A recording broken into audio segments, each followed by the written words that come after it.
What's up mga kaagka? Good morning sa inyo. Date natin is February 17. At ang oras natin ngayon is 6:44 AM. Ayun, maaga tayo nagising. Wala tayong alarm, pero maaga tayo nagising. Kasi 8 nga. Magbubuhat ulit tayo, mag-gym ulit tayo. Ayun, masakit yung katawan natin ngayon, pero expected ko na yun kasi first day namin kahapon. Ayun, looking forward ako na sana magtuloy-tuloy kami ni Darren. Sana sipagin kami. Although sana talagang tatrabahuhin namin yun, susubukan namin. Ang kalaban lang namin talaga is yung schedule namin sa school. Tapos yung mga gawain, doon siguro kami mahihirapan.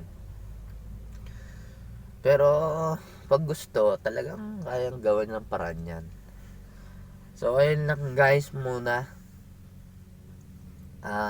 Baka mamaya ko na lang kayo i-update. Susubukan kong mag-vlog mamaya dun sa gym. Kasi sabi ni Marion na nandun din pala si Marion, yung tropa ko din yun, kaklase din namin. Pero yon tropa ko yon sa basketball. Hindi naman yun yung sobrang tropa. Yung tropa ko yon talaga sa paglalaro. Kami lagi magkakasapi ng mga yon.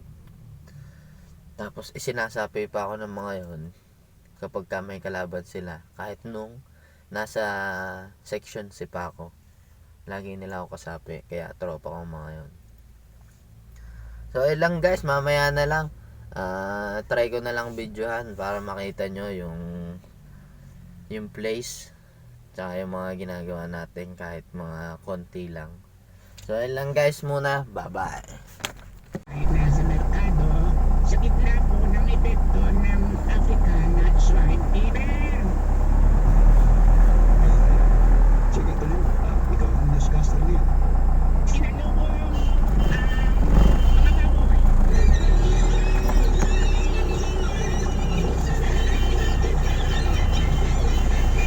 Ang mga baboy ay sakay ng FB Viva Marian Queen. Sila ay sinalubong ang mga masuswerteng baboy ni Agriculture Secretary William Tal.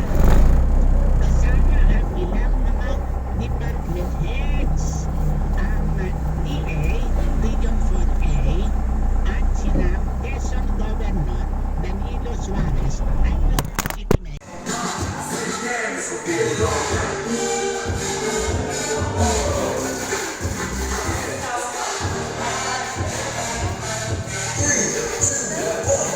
Nandito na ako. Nandito lang si Darren.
Ayan,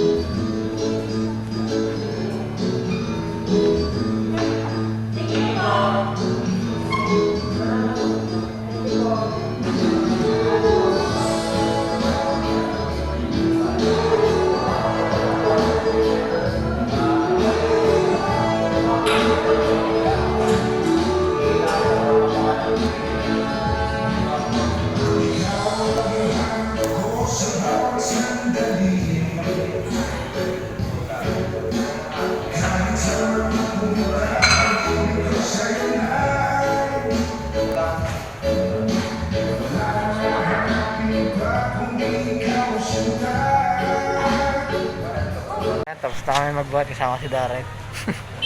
Punta sana kami kay Boss Edison kasi sarado. Sayang. Mamaya na lang.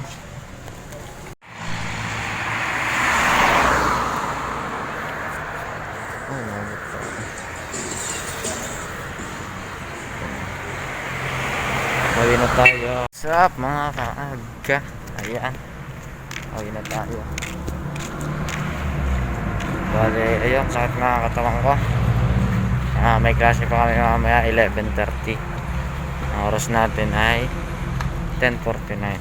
Ayan, mamaya na lang guys. Mamaya na lang ako. Let's go. Ayan, tingnan niyo yan. Like, hindi mo nakita.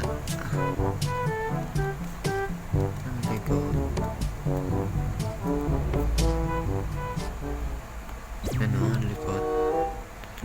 Yung pa sa keyboard na ako po ay awit. Ding! Ang kulit mo. What's up mga kaaga? Ayan, nagbabalik tayo. Time check natin is 6:53. Maaga tayo ngayon nag-outro. Para siguro maaga tayo makatulog mamaya. Kasi masakit pa nga yung katawan natin. Ayun, di ka nasabi ko naman sa inyo kahapon, pero ngayon lang din yung upload nung isa, yung 47. Kasi yun nga, gabi na ako gabi ko na natapos yung isang activity kahapon. Kaya kasabay nitong araw na to, February 17, yung upload nung February 16 natin, yung anong tawag dito? Daily vlog number 47. Tapos ito 48 nga to. Ayun,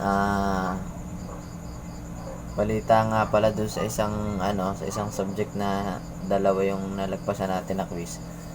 Ayun, na-meet namin siya kanina, first time, mabait naman, magaling magturo.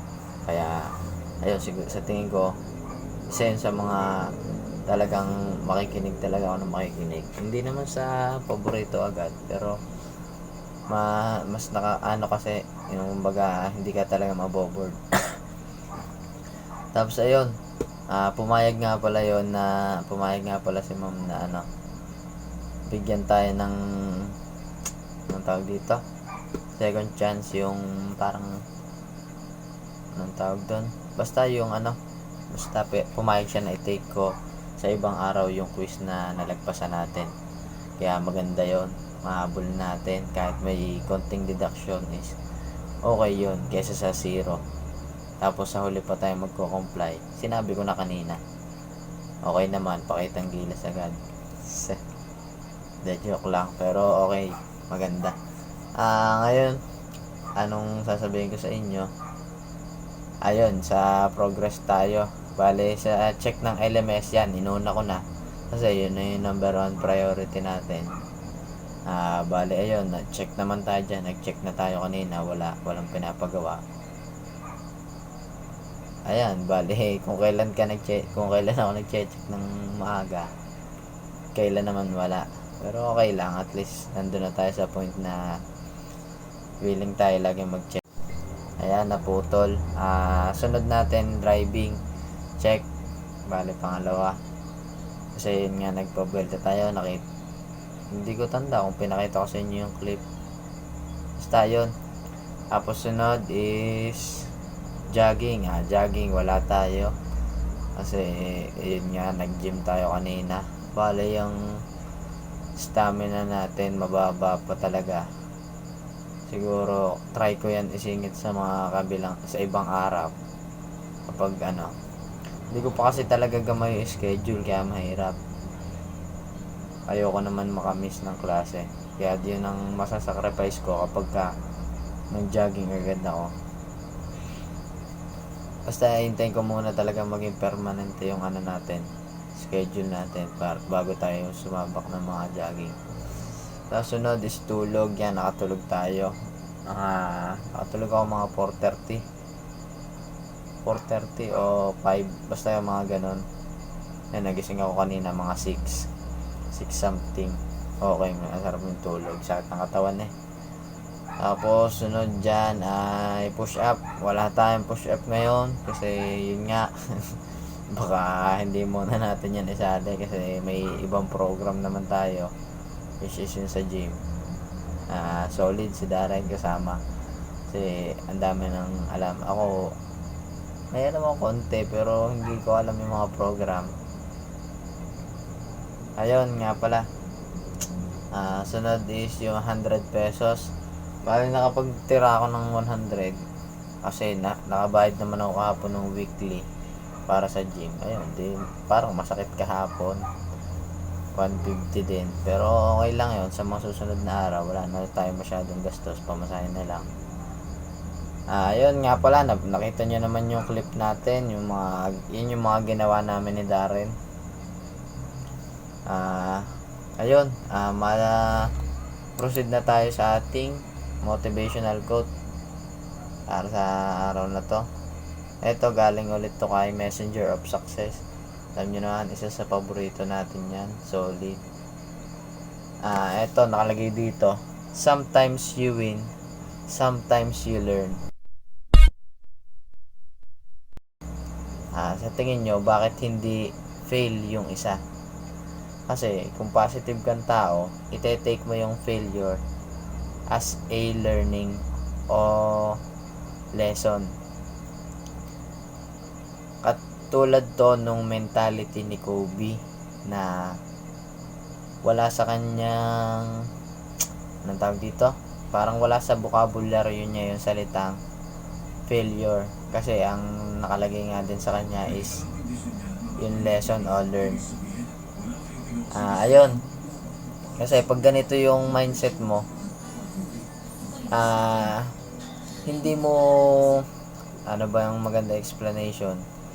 Basta kapag ganito yung mindset mo, hindi ka madadown kasi positive mo lang tinatanggap yung failure mo, which is yung magte-turn it into lesson or learning. Kaya ayun, maganda yung mindset na ganito. Sana gawing mindset nyo din to, na sa tuwing hindi nyo nakukuha nyo yung gusto nyo, o sa tuwing nabibigo kayo, o sabihin na nating fail nga, is gawin nyo na lang siyang motivation, learning or lesson. Ayun, dun nyo ma-build yung mindset na mas maganda kasi positive talaga lagi yung pumapasok sa sarili nyo. So ayun lang guys, maraming salamat, medyo napahaba na naman, pero sana tinapos nyo kasi sayang, ang ganda pa naman yung natin, motivational quote ngayon. Ayun lang guys, God bless sa inyo, bye bye.